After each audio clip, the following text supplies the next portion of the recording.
what I hear everybody say is do what you love. It sounds great, but sometimes it's practically not possible. Stop. We are getting ahead of ourselves. Let's rewind a bit. In the age of Instagram and easy filters, would you travel hundreds of kilometers just to take a picture? And would you do it if you had a demanding job in an innovative segment where people rely on you? Would you even find time for this? And how would you balance between family, work, and your hobbies? Here is the interview with Avishek Patra. He managed to reach it and excel at both. To find out how, let's dive into the episode.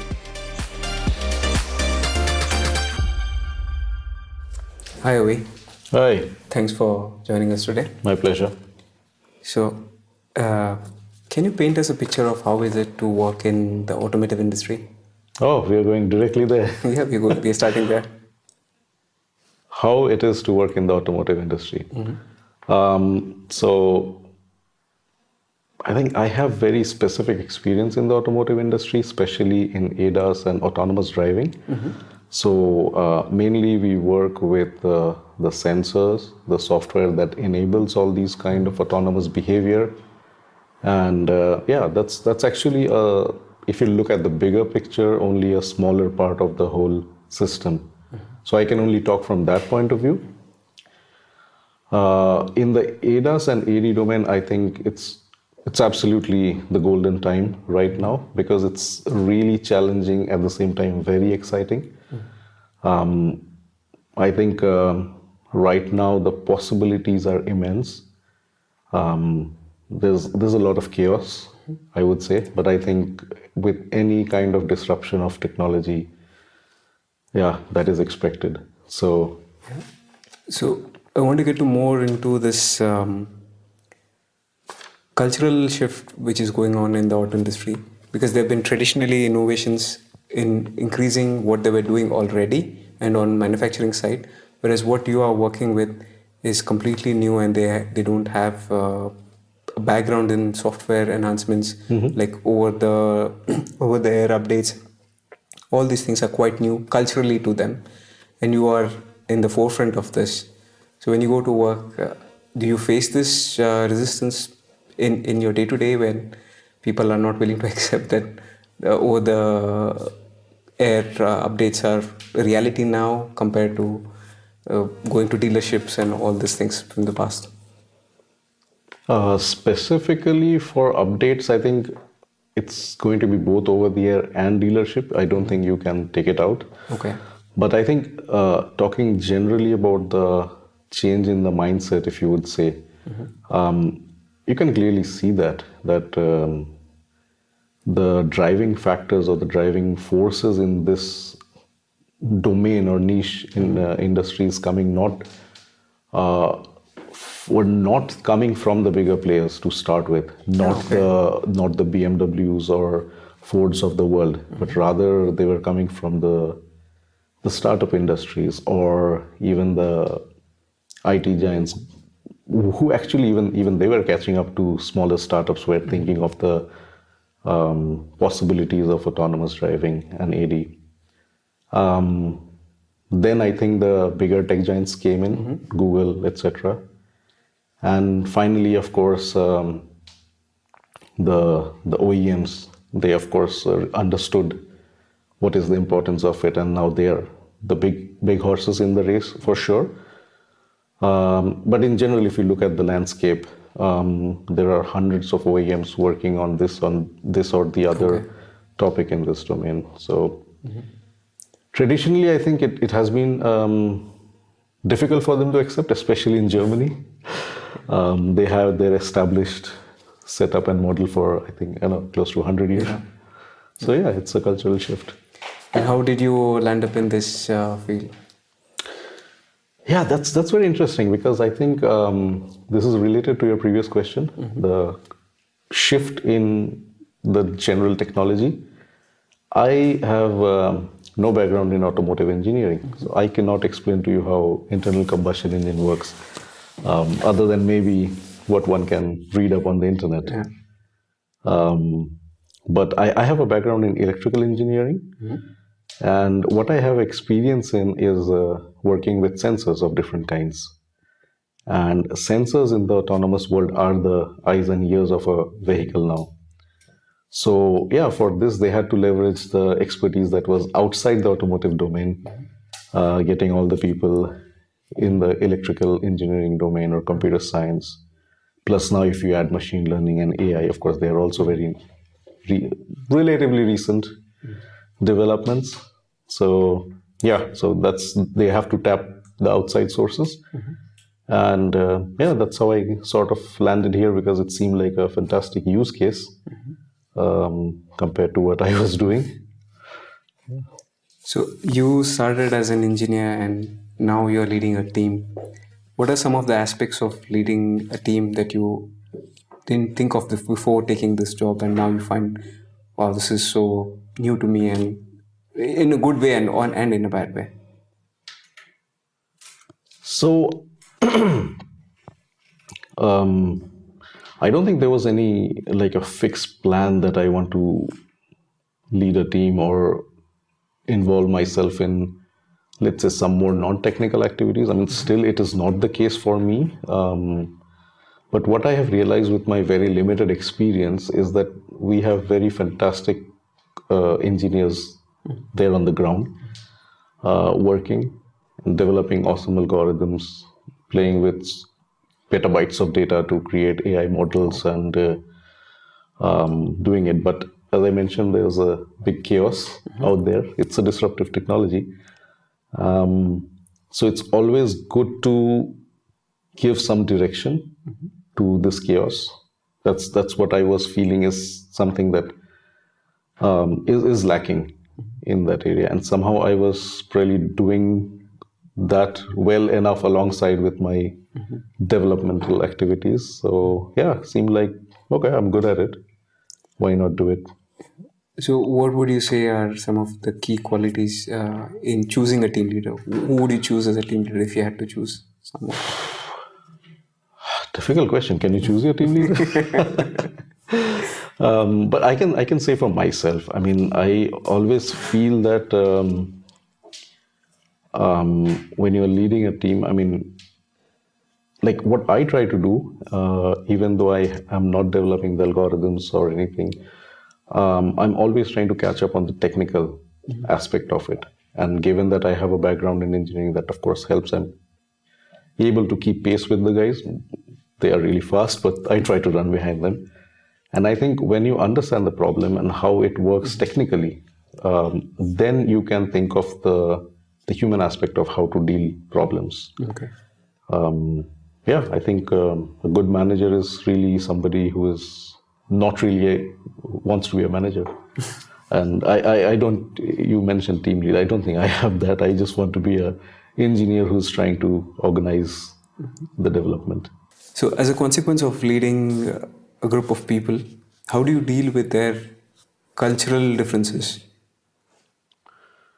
Um, there's no set rule for this, I think. I mean, you have to be there to understand the guys themselves. So, and you get a feeler of what's the pain point of different people, how they behave, how they want to work. And I think in the end, it's all about a balancing act. Everybody's a professional. They want to work, but there are good days, there are bad days. And I think you have to be there understanding it. And my biggest role and biggest challenge I feel, and this is what is kind of a self goal for me, is that need to protect the guys from the pressure up top and not percolate down, which is very easy because if the customer is shouting at the big bosses, it's, yeah, I mean, there are a lot of deadlines to keep. Okay. Of course, to the point that it's reasonable, not protecting or not stopping the data flow to the point that nothing functions, but being reasonable enough to play the balancing act. Yeah. Yeah. So let's go back in time and look at the time when you started studying here in Germany. So you started studying in RWTH, right? This university or this college. Is it a college or a university? Oh, technically it's a Technische Hochschule. technical Hopefully. college, yeah, actually. Um, it's not your not the universities that you like, TU Munich or something, but it's not just it's not in the name, but it's definitely up there when you talk about technical universities in Germany. It's something legacy that they just still call it a Hochschule. Yeah, so I started, wow, long time back, electrical engineering, 2010, and I was coming directly from India. First time outside the country, so yeah, it was really challenging, fun. How hard was it to get into this university? Uh, you know what I mean? Um, I think the biggest motivation for me was to come here and watch some football and travel the countries. So, with that motivation, I did not feel the pressure that other people sometimes feel that, oh, I have to score this and get into that. And what I wanted was not to do some work in some IT company in India. Uh, and I was not good enough to continue higher studies in India. You have these tough gate exams and so on. I'm not sure if it's still the case, but yeah. But it's also not easy to get into RWTH, right? It's one of the most reputed technical institute here in Germany. The process was not that difficult, to be honest. I think the application process is not that complicated like in US universities. But you won't believe me, I never applied for one US university because, as I said, I wanted to land up in Europe. So I would not say it was the process itself was that difficult. What was difficult was to survive with the kind of courses that were there. Okay. I was even talking to my um, like 2 level up boss. He is also alumni from RWTH, and we were talking about one dreaded course where he said that he failed 3 times and got the bare minimum to pass the fourth time. And I said, I've done better than you because I got slightly better. So, yeah, that would be the common story for a lot of people in RWTH because they have very tough courses. And I think more than getting in, I got out without losing a hand and a leg, I think. That's the achievement. So, Avi, there are a lot of courses online right now. Like, for example, if you want to learn about how to program autonomous driving tools and sensors, there are courses on Udemy and other places. What is the value of a university degree now with this? When people can go online and learn things and try to find a job? That's a very good question because, um, yeah, right now you have all these MOOC courses. What is it called? Math, online, whatever. You know this MOOC thing. Um, it's a relatively recent phenomena, and you get all these courses from the Harvards and MITs of the world. But yeah, I mean, I'm talking about these courses where you really get into a topic and work on it for X number of months, for example. I mean, there are several courses on autonomous driving or ADAS on some platform. Let's forget what it is, but they really make you work on it. You are working or doing the course for months, doing assignments, programming. So it's not going to be your what is it called, walk in the park. You have to put in the effort, you have to give your time, your diligence. But yeah, then you are specialized in that specific field. Yeah. If you need the university degree, which gives you exposure to the wide variety of subjects in that bigger domain, for that really you can choose all the different topics and do the online courses. That's actually a good option for people who do not have the access. But at the same time, I feel university, the culture of it, working with people or with like-minded peers, colleagues, students, that adds something extra that you cannot do in these online courses. True. I think you would probably be right from the lectures point of view. I think I don't remember much of them. But when we were doing group projects or working in lab exercises, which in German education system, it's much more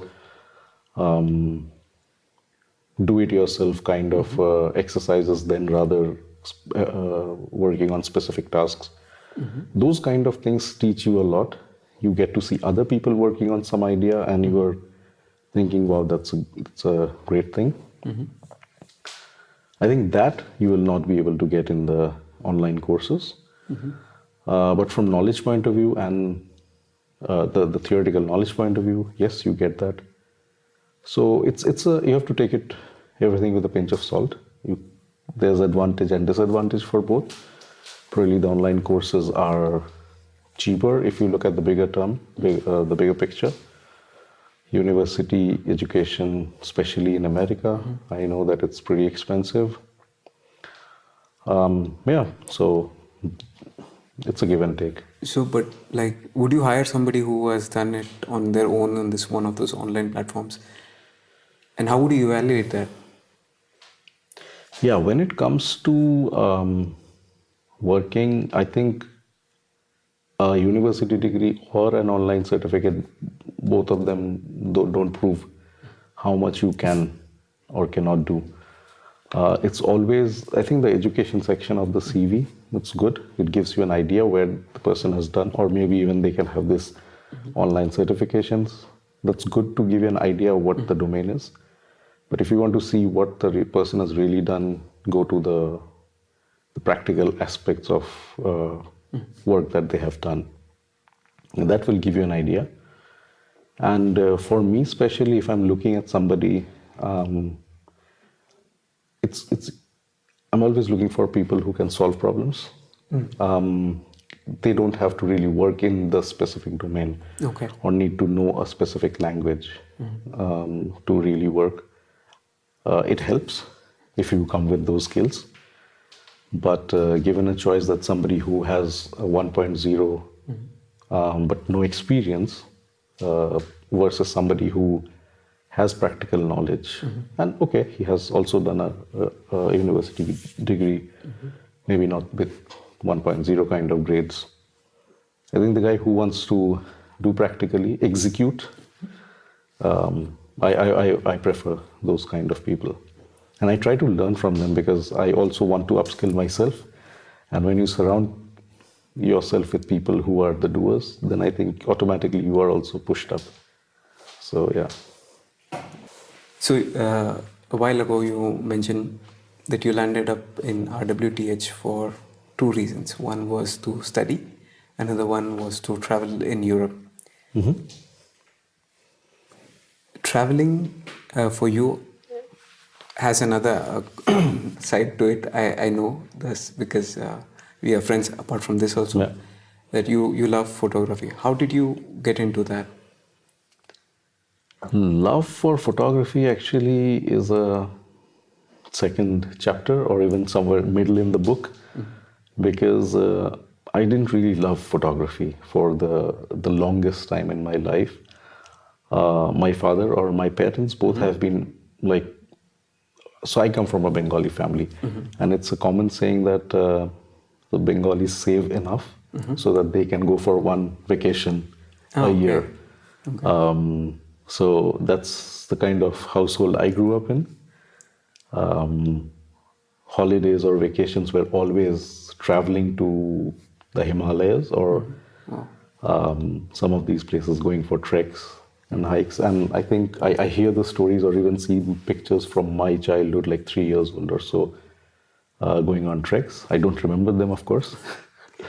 But yeah, somehow I had this travel bug in myself because of my parents.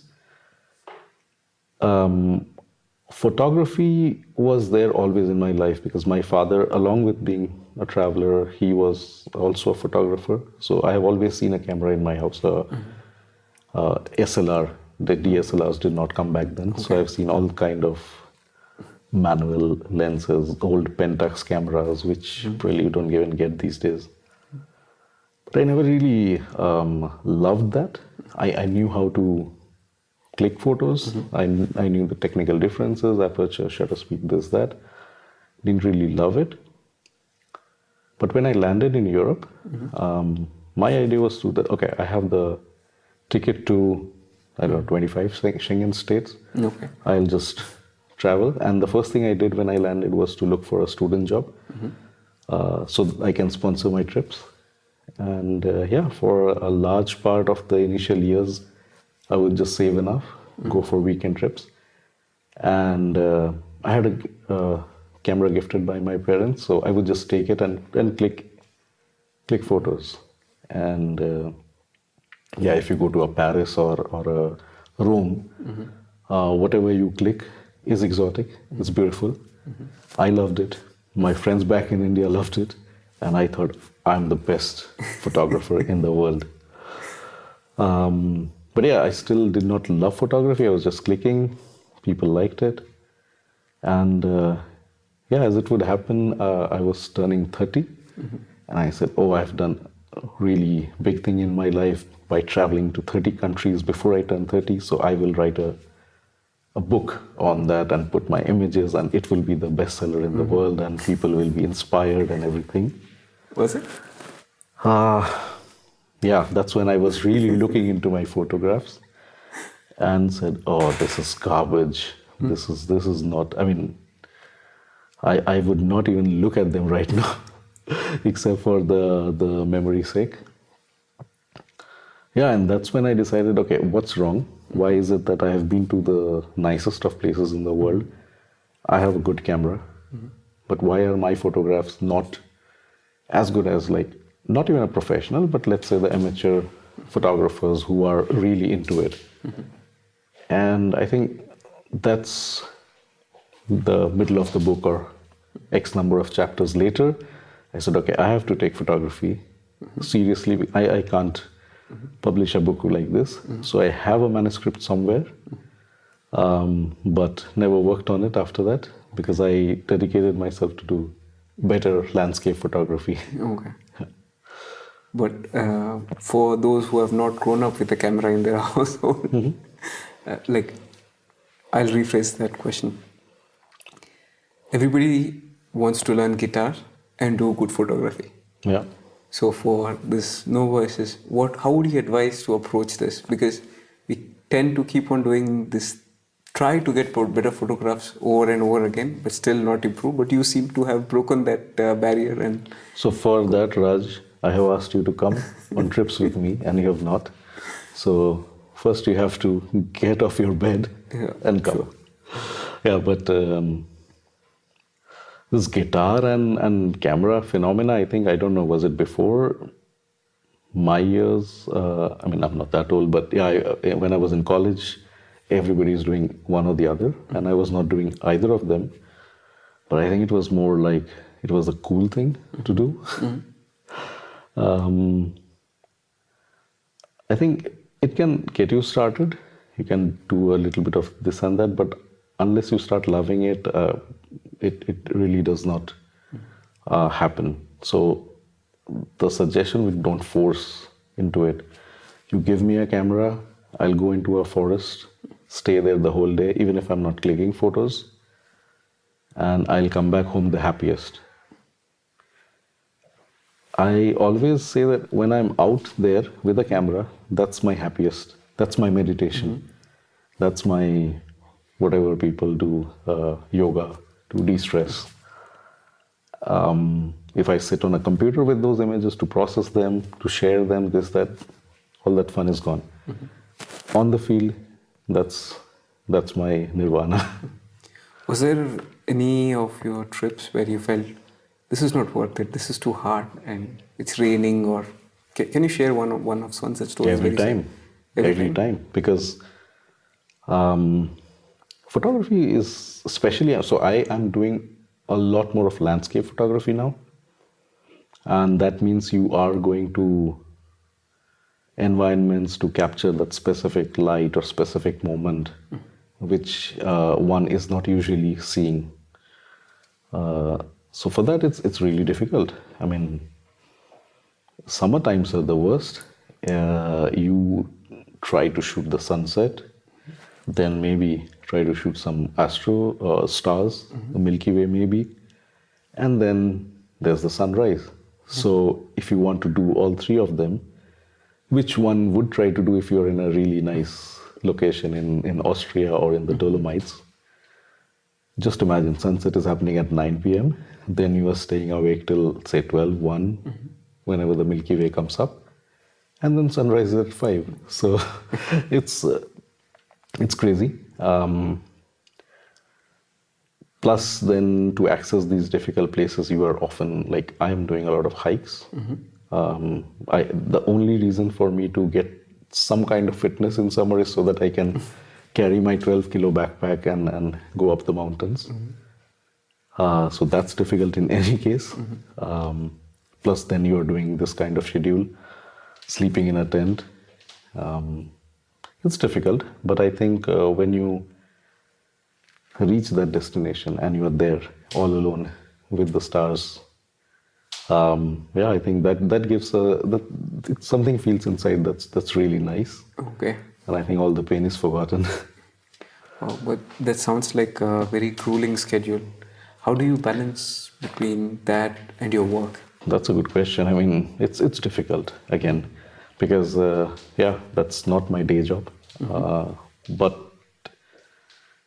it takes a lot of effort and planning and time. So so I'm a father, and before we had a kid, it was a lot easier. Let's say you could be a lot more spontaneous, but now it comes down all to perfect planning to the T, packing the bag properly, making sure that, a lot of these trips, of course, I do solo because you cannot do it with a kid, but still you have to make sure that everything is right in the house so that you can take off for a couple of days. I think you have to plan to make it work. Because it's not just your kid and partner. Your work is also, I would say, more than average challenging. So that's an added pressure. Sure, but luckily, the culture of work in Germany is that, and that's something I've learned and I try to follow, is that you have to make sure there's a good balance between your work life and your personal life. And it's you cannot predict how it will go. We do plan, and a lot of times I have to cancel because of the work situation may not permit, or maybe I'm already too tired from work so that I can't go for a 12-kilometer hike the following weekend. So there are difficulties, but I think sometimes the passion pushes me out of the bed, and that helps.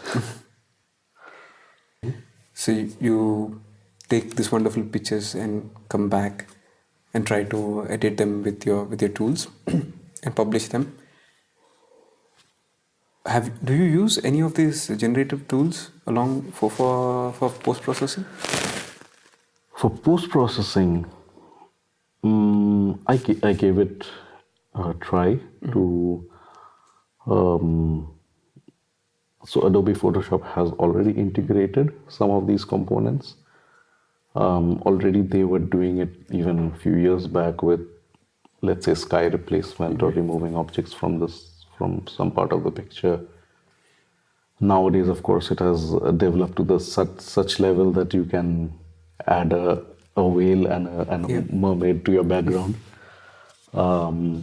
There's also Midjourney, several other tools available. So from the curiosity point of view, plus given that I come from a tech background, I'm quite interested in how all these generative AIs are working. I'm using ChatGPT a lot for a lot of daily mundane stuff. So from that point of view, I have used to see how it works, but never to edit my photographs, not the generative ones. I mean, there are AI tools which are, for example, selecting a specific part of picture, which makes it much easier to work on the processing. Those kind of things I have done because it helps with the workflow. But creating something out of nowhere is something I've not done. But because just as I was mentioning, that's not because I have some positive or negative about the whole aspect. It's just that I do photography for self-satisfaction. And as I said, I mean, I'm the happiest when I'm out there. Yeah. AI or no AI, when I come back to the processing table, I am always thinking, oh, I should have done something differently or this or that. So, yeah, I think I don't care much about that anymore. But how would you feel if one certain day you realize that some generative AI thing has used your image, which you have worked so hard on, and generated something based off it? Um, I'm yeah, asking you I this think, because you are, as you said, a dedicated hobbyist who spends considerable amount of time capturing those images. if a AI model uses my image for training, I don't think I can say I have thought about this before. I know there's a lot of these discussions on policies, even I think the bigger players of the world, the photo stock image websites of the world, they are more scared about it, angry about it. So I don't think I was really thinking from my personal point of view. Uh, I honestly can't say if I will feel good or bad because it's like nice from the technical point of view. Oh, my image is going as one of the training data, and then maybe it's contributing something nice to the end product. From the copyright point of view, I don't know, to be honest. I don't know. I think it's too early for us to discuss about individual people. Maybe the people who are earning bread and butter out of this and that throws them off their job, they would feel really bad about it, and rightly so. For me, because it's more of a passion project and not really, yeah, I think I cannot comment. Talking about throwing people out of their job, because the way things are going, and you are very uniquely placed in this whole, won't say mess, but in this situation where on one side you are driving the technologies that would lead us to more and more automation, and as a consequence of that we may end up having lesser jobs. So let's take a scenario where AGI is here and that has taken it, and that helps you in making a lot of decisions. So what role do team leaders have to play in that world? Because then they will, I'm just thinking out loud here, that there will be no team needed, right? Because most of the work would be automated. How do you see that future? Because I ask you this because you're being a team leader of in an automation industry, and yeah. So, firstly, about AGI or something that is really, really smart. I mean, we are not talking about The the ones which are weaker there. AIs, not the classification or pattern recognition ones, but really somebody who's there sitting there, taking the decision, understanding the context. I mean, I think all the industries are working towards it, but as much we are working, we realize how difficult it is to replicate a human-like thinking to get there. It's I can't even put a number when we can have or number in terms of years, because let's say from autonomous driving point of view, There are basically 5 levels of automation, and level 5 is where you have a driver, like completely driverless car. You just put your input, source and destination, like in Google Map, and you are there. I can't even put a number to that. It may be decades. I don't know. I'm no expert. I mean, there are bigger people out there making more predictions. Some American startup says it's 10 years away. I'm forgetting which one. And I think, was it Audi CEO? One of the big OEM CEOs who said that driverless is impossible. Okay. So I think the truth lies somewhere in between 10 years and never. But I think we'll figure it out. I mean, there's a very, very good example from a podcast I heard that they stopped using horse carriages turn of the last century. We still have horses.